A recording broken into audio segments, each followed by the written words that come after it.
Hello, everyone. Minister, Excellencies, distinguished delegates, ladies and gentlemen. On behalf of the United Nations Industrial Development Organization, it is my great honor to welcome all of you to a global consultation on circular economy. I would like to express my sincere appreciation to Her Excellency, Ms. Lenore Gavasla, Federal Minister of Climate Action, Environment, Energy, Mobility, Innovation, and Technology of Austria, and Her Excellency Ms. Angela Massa Murillo, Minister of Environment and Energy of Costa Rica, for their commitment to circularity and sustainability, and for driving this discourse on the circular economy forward. The year 2020 and the beginning of this year, dominated by COVID-19, brought pain and devastation to all countries around the world, all of us. And yet the pandemic is not the only crisis threatening the very existence of humanity. The State of Climate 2020 report, launched by the Secretary General, Antonio Guterres, a few weeks ago, warns us that 2020 was 1.2 degrees Celsius hotter than pre-industrial times.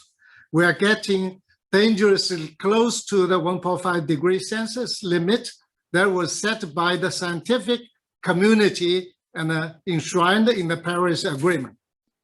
Another recent report, the Global Energy Review from the International Energy Agency, IEA, alerts us that global energy-related CO2 emissions are heading for the second largest annual increase ever, driven by the resurgence of coal use in the power sector. This is a dire warning that economic recovery from COVID-19 crisis is currently anything but sustainable. But a solution to this planetary crisis is within our reach. Excellencies, ladies and gentlemen, if we choose a path to a circular economy and make this transition just, we will be empowered to safeguard and protect the natural wealth of our planet from the impending climate, biodiversity, ocean, and land degradation catastrophes. In doing so, we will also enable economic prosperity, business opportunities, and green jobs. When talking about the circularity, I feel a sense of hope that humanity can and will succeed in sustaining the planet for our children, our children's children. Sharing of information, knowledge, and good practices, joint measures, policy coherence, and multilateral response are prerequisite for us to step on this path for the future we want. And with this in mind, UNIDO brought together more than 300 policymakers, industrial leaders, civil society representatives to exchange experiences and deliberate on the circular economy in a series of regional meetings in November last year. The rich debate during these meetings demonstrated that the matter of circular economy is getting traction around the world. The debate will continue at the global consultations over the next 3 days. I urge you all to be bold and think big to initiate the development of the blueprint for the global transition to a circular economy. This blueprint should be ambitious, yet agile, triggering coercive global action, yet adaptable to national circumstances in developing countries. Excellencies, ladies and gentlemen, in our time of the physical distancing, quarantines, and the lockdowns, international cooperation, multilateralism, and the partnerships are becoming more essential than ever. We are therefore collaborating with our partners, the European Commission and the United Nations Environmental Programme, on operationalizing the Global Alliance on Circular Economy and Resource Efficiency, GASRE.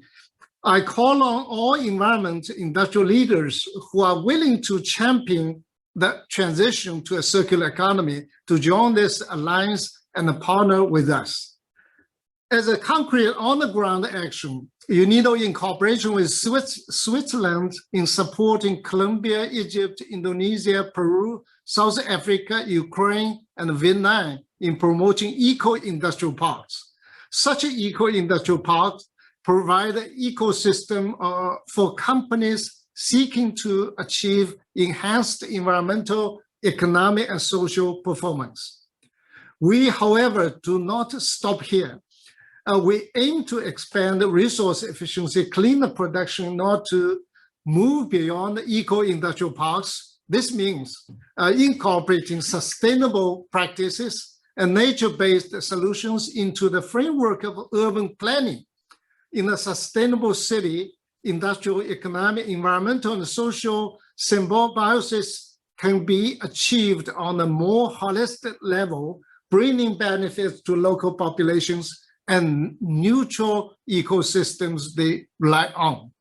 We also launched the European Commission, with the European Commission, a circular economy initiative that will engage global firms and their suppliers in developing countries in policy action, innovations, partnerships, and leadership along global value chains.